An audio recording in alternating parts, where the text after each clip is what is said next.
안녕하세요. 재밌는TV 스팅TV의 스팅입니다. 구독, 좋아요, 댓글 부탁드려요. 유튜버에게 큰 힘이 됩니다. 오늘은 저번에 이어서 드라마 포크넷 셰프 9화, 10화에 대한 스포일러 설명회를 할 건데요. 스포일러가 포함되어 있으므로 스포가 싫으시다면 뒤로 가기 눌러주세요. 9화의 제목은 압력솥 오개탕입니다. 저번에 2차 경합에서 명나라 팀은 연근 약밥 같은 사찰 음식을 내놓았고 조선팀은 북경 오리로를 내놨는데요. 이제 명나라 우공과 조선 연희군이 각자의 요리를 평가한 점수를 족자에다 써서 공개를 하게 됩니다. 연희군이 명나라에 8점을 줬는데 아니 우곤 이 고추 없는 녀석이 조선에게 1점을 준 거예요. 연희군이 개빡쳐가지고 이 점수는 무효야! 를 외칩니다. 그리고 연희군이 양국의 숙수들 본인이 만든 요리를 먹어보고 스스로 점수를 매겨보라고 해요.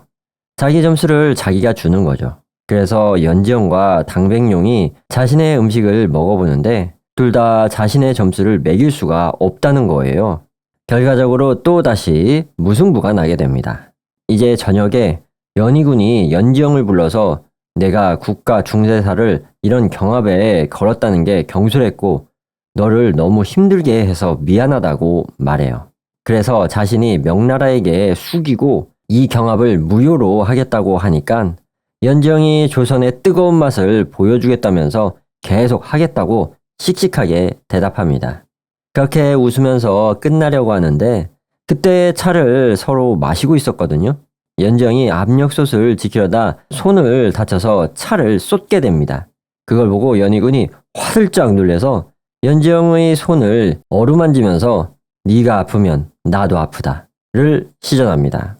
둘 사이에 더욱더 핑크빛 기류가 맴도는데요.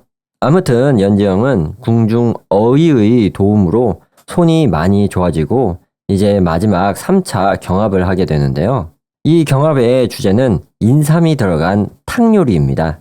명나라에서는 공문래가 메인 숙수가 되어 불도장을 만들고 조선에서는 연지영의 지휘 아래 오골계 삼계탕을 만들게 돼요. 하지만 아직 압력솥 뚜껑이 장충생으로부터 오지 않은 상황이었어요. 그래서 만약 마지막까지 오지 않으면 차선책으로 무쇠 솥에 만들 예정이었어요. 그렇게 해서 양국의 숙수들이 요리를 하는데요. 요리를 하는 장면들은 카메라로 아주 잘 찍었더라고요. 영상의 빛이나 색감, 소품의 구성이나 조화가 아주 돋보이고 좋았습니다. 이제 조선팀이 마지막에 오골계를 삶으려고 하는데 시간은 가는데 압력솥 뚜껑이 안 오는 거예요. 어떡하지? 하면서 고민하다 그냥 무쇠 솥에다 끓이려고 하거든요. 그때 갑자기 밖이 소란스러운겨. 알고 보니까 조선 다빈치 장춘생이 하늘을 나는 글라이더를 자기가 발명해가지고 그걸 타고 하늘을 날아서 궁궐에 도착한 거예요. 이때 제가 다시 한번 맞아. 이거 판타지 드라마였지? 라고 되새기는 계기가 되었습니다. 두둥탁? 장춘생이 제 시간에 잘 도착해서 압력솥 뚜껑을 돌려주고 돌아가고 이제 연지영을 압력솥을 이용해 오골계 삼계탕을 끓이기 시작하는데요. 압력솥이 아주 잘 작동하더라고요. 이제 요리가 잘 되는데 저번에도 말씀드렸지만 전형적인 오골계 삼계탕을 만드는 게 아니라 한 번 더 요리를 해가지고 새로운 요리를 만들더라고요. 잘 요리가 된 오골계를 껍질과 살을 분리해서 껍질은 찹쌀을 넣어서 만두 같은 것을 만듭니다.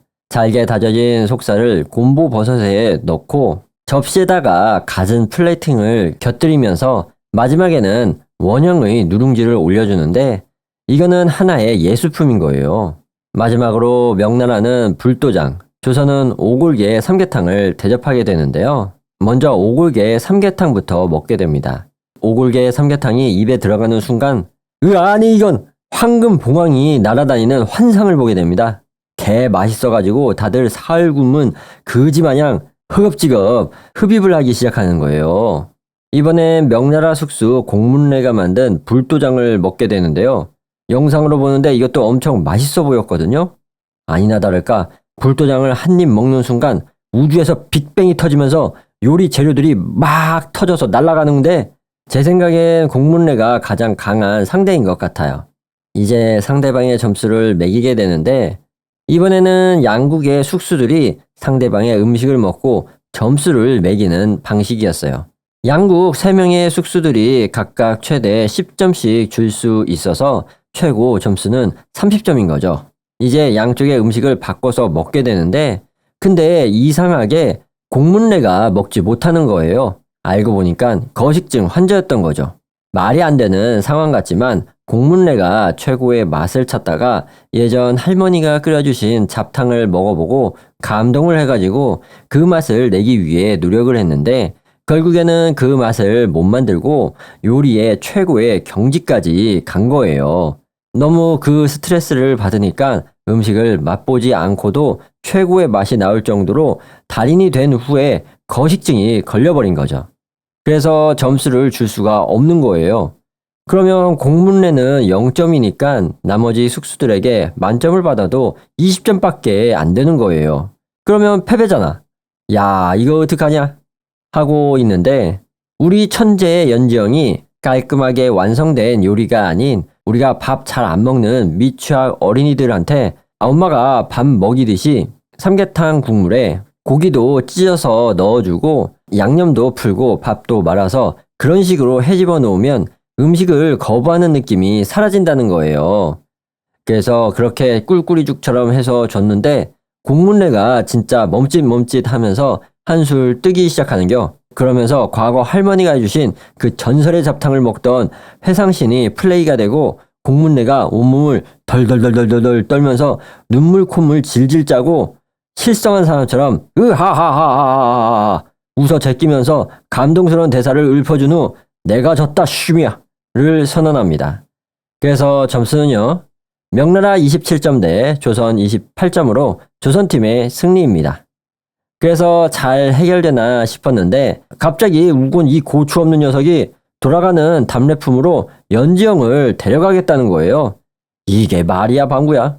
연희군이 하하하하하 하면서 호방하게 웃다가 우곤에게 박치기를 해버립니다. 저질러버렸어 이 묻힌 녀석이. 아무튼 그래서 조선 병사들과 명나라 병사들이 대치하는 일촉즉발의 상황에서 갑자기 대왕대비 납슈 하면서 대왕대비가 오게 됩니다. 알고 보니까 대왕대비 이 할머니의 고모님께서 명나라 현재 황제 말고 아버지 있죠? 선대 황제의 두 번째 황비인 거예요. 그래서 그분에게 대왕대비가 연락을 해서 이번 사신단의 임무를 알아본 거죠. 그래서 원래는 평이한 사신단의 업무였는데 우곤의 사리사욕이 까발려지는 계기가 된 거죠. 우곤이 덜덜덜덜 고양이 앞에 쥐마냥 사시나무 떨듯이 말하는데 아 이거 정말 죄송하게 되었다 해. 선물 필요 없으니까 저 그냥 갈게요 해. 그리고 약속은 꼭 지키겠습니다 해. 음식 정말 맛있었다 해. 하면서 퇴장하게 됩니다. 아무튼 대왕대비 덕분에 잘 해결이 돼서 요리경합은 조선의 승리로 막을 내리게 됩니다. 그리고 진명대군이라고 연희군의 계모 자연대비의 아들이 있었거든요. 연희군의 이복동생입니다. 한 초등학생 정도 되는 어린 친구인데 이 친구가 대령숙수의 음식을 맛보고 싶다는 거예요. 그래서 다음날 연희군하고 진명대군하고 버터 바른 인삼 오골계 통닭구이를 먹게 됩니다. 닭다리를 조선식 머스타드 소스에 찍어 먹는데 아 배고파. 배경에 손나 큰 오골계 통닭이 나와요. 그렇게 잘 먹고 이제 명나라 숙수들이 떠나면서 배웅을 해주는데 서로서로 우정의 선물을 나누고 잘 배웅하며 저녁에 다시 돌아오게 됩니다. 그때 연희군의 계모이자 진명대군의 엄마인 자연대비가 오더니 다짜고짜 연지영의 귀샤대기를 후려갈기는 거예요. 깜짝 놀래가지고 연지영이 나뒹굴고 있는데 네 년이 해준 닭을 먹고 내 아들 진명이 지금 사경을 헤매고 있단 말이다. 당장 이년을 끌고 가라 하면서 연지영을 끌고 갑니다. 진명이가 끙끙거리면서 아파하는데 알고 보니까 강목주가 독약을 먹인 거예요. 근데 일반적인 독약이 아니고 교묘하게 잘 알려지지 않는 독약인 것 같았어요. 그래서 평소에 독약을 먹은 적이 없는데 독약을 먹은 증상이 나타나니까 음식 자체에 문제가 있는 것으로 여겨져서 연지영이 의심받아 감옥에 투옥이 된 거죠. 그래서 연지영을 나무로 되어 있는 의자 형태에다 묶어두고 양발을 같이 묶은 다음에 다리 사이에 나무 막대기 2개를 넣고 벌리는 개 고통스러운 주리를 틀어버립니다. 연지영이 으아 하면서 구화가 끝나게 돼요. 10화의 제목은 조선식 레스토랑입니다. 연지영은 주리 틀기를 당하고 기절해서 감옥에 갇히게 되는데요. 수락관에서는 난리가 나가지고 석일금이가 윤설리 내시에게 이 사실을 고해서 연희군의 귀까지 들어가게 됩니다. 연희군은 당장 연지영이 있는 감옥으로 가서 연지영을 풀어주려고 하는데 거기서 또 자연대비가 나서서 그것을 막습니다. 연희군이 완전 폭발을 해가지고 칼을 빼들고 자연대비의 목을 치려고 하는 거예요. 그때 전하 안 돼요 하면서 연지영이 폭주하는 연희군을 막습니다. 그리고 연지영이 연희군에게 밖에서 자신의 누명을 벗겨달라고 요청을 합니다. 그래서 연희군이 일단은 참고 자신이 이 일을 직접 알아보겠다고 하면서 최악의 상황은 면하게 됩니다. 자연대비가 대왕대비 라인이잖아요. 이 일에 대해서 중신과 대왕대비가 이야기를 나누는데 대왕대비는 뭔가 석연찮음을 느끼게 됩니다. 한편 연희군은 임송재에게 이 사건의 진상조사를 시켜서 그날부터 밤낮을 지새우며 둘이 사건을 파헤치게 됩니다. 여기저기 들쑤시고 다니는데 뭔가 이거다 하는 증거물이 없는 거예요. 그래서 연희군이 진명대군을 찾아가 봅니다. 아직도 진명이는 끙끙거리고 있고 자연대비는 여전히 화가 나 있는데 거기서 제산대군이 진명이를 위해 사온 보약이 있는 거예요. 그것을 가져가서 연희군이 하나하나씩 조사해보기 시작합니다. 한편 대왕대비가 감옥에 있는 연지영을 찾아옵니다. 대왕대비도 얘나 연희군이 저지른 일이 아닌 것 같은 거예요. 대왕대비가 3일의 시간을 주면서 증거를 찾아오라고 하고 풀어주게 됩니다. 그래서 연지영이 수락관에 돌아오게 되는데 그날 점심을 연지영이 직접 연희군에게 올리게 됩니다. 연희군은 연지영의 목소리가 들리니까 황급히 나가서 끌어안고 개 박력 있게 키스를 갈겨버립니다. 그러면서 연희군은 연지영에게 가장 좋아하는 사람에게 하는 키스라고 하면서 고백 공격을 하게 됩니다. 아무튼 둘이서 진명대군의 암살에 대한 증거물을 찾기 시작하는데요. 아무리 찾아봐도 답이 없는 거예요. 그런데 묻힌 개코 석일금이 진명대군의 보약 재료 중에 쥐똥 냄새가 나는 재료를 찾게 된 거예요. 그런데 갑자기 연희군이 쓰러졌다는 거예요. 어이가 와서 진맥을 보는데 진명대군과 비슷한 증상인 겁니다. 그래서 근래에 연희군이 진명대군의 보약 재료를 직접 맛보고 이렇게 된 것을 알아내고 어이에게 쥐똥 냄새가 나는 약에 대해서 물어봐요. 그래서 어이가 오령지라는 중국에서 날 다람쥐에 똥을 말려서 약재에 쓰이는 것이 있다고 하는 거예요. 하지만 어이는 오령지는 도약이 아니라 아주 귀한 약재라고 하는 거예요. 이것도 아닌가 하고 생각하고 있는데 어이가 인삼 하면서 눈이 동그랗게 떠지는 거예요. 알고 보니까 오령지는 인삼과 같이 섭취하면 독이 된다는 거예요. 그래서 어이가 해독약을 만들게 됩니다. 그리고 내의원이라고 궁중에 약을 다리는 의료기관이 있는데 그곳을 도승지에게 조사해보라고 시킵니다.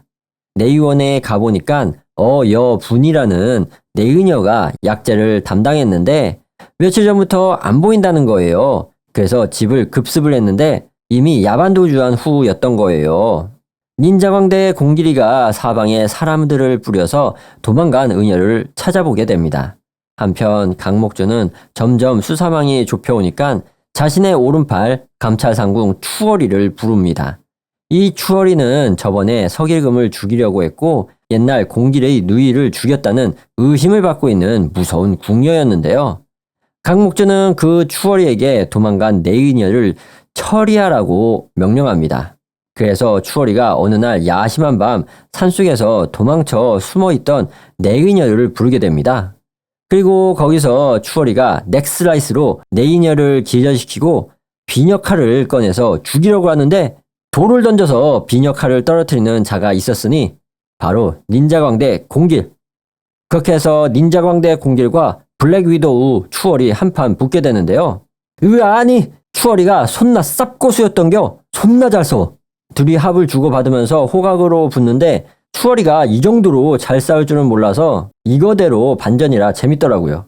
막 싸우다가 아니 공길이가 위기에 빠지게 됩니다. 거기서 추월이가 예전에 공길의 누나를 죽였다는 사실이 밝혀져요. 마지막에 공길이 죽을 힘을 다해서 겨우겨우 추월을 제압하게 되거든요. 그래가지고 내의녀를 데려가는데 갑자기 제산대군의 자객이 나타나더니 칼을 던져서 내의녀를 암살합니다. 그래서 공길은 추월이만 잡아가게 돼요. 이제 추월을 잡아와서 고문을 하는데 당연히 입을 안 열겠죠?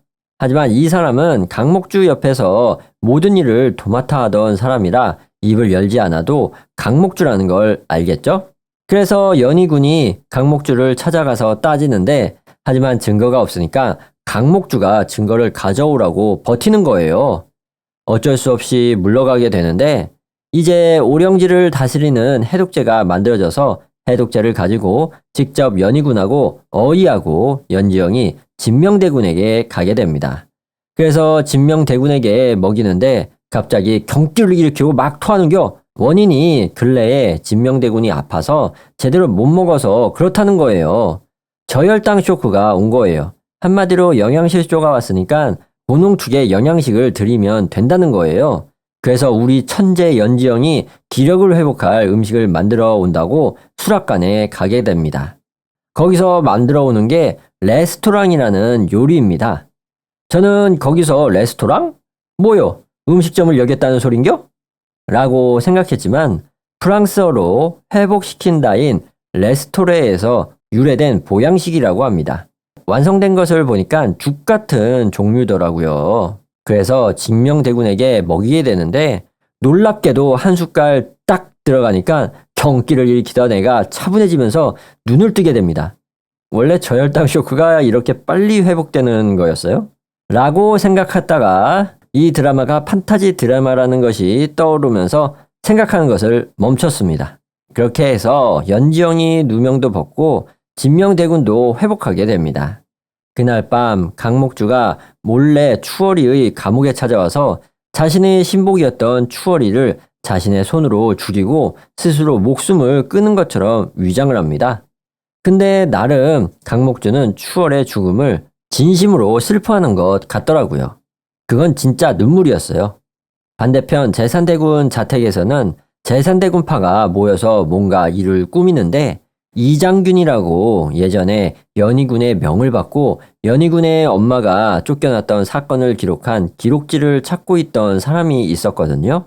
그 사람이 제산대군 집의 어느 창고에 잡혀 있던 거예요. 그리고 정신이 온전치 못한 어떤 할머니도 그 창고에 있었는데 그 할머니가 연희군의 외할머니였던 거예요.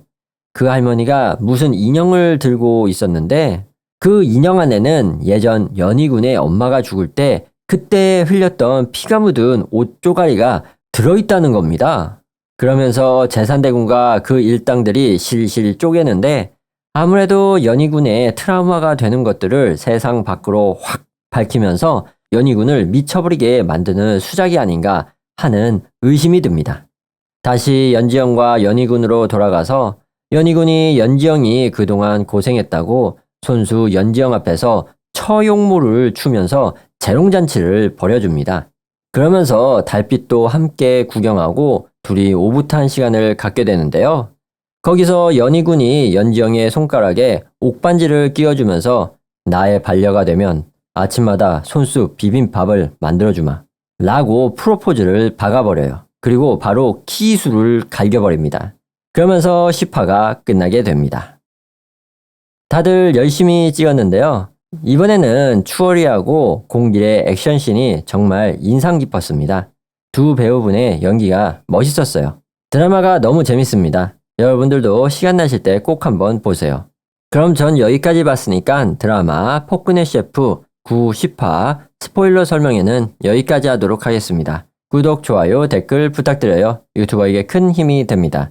시청자분 언제나 건강하시고 오늘도 행복한 하루 보내세요. 그럼 다음에 봐요. 안녕히 계세요. 감사합니다.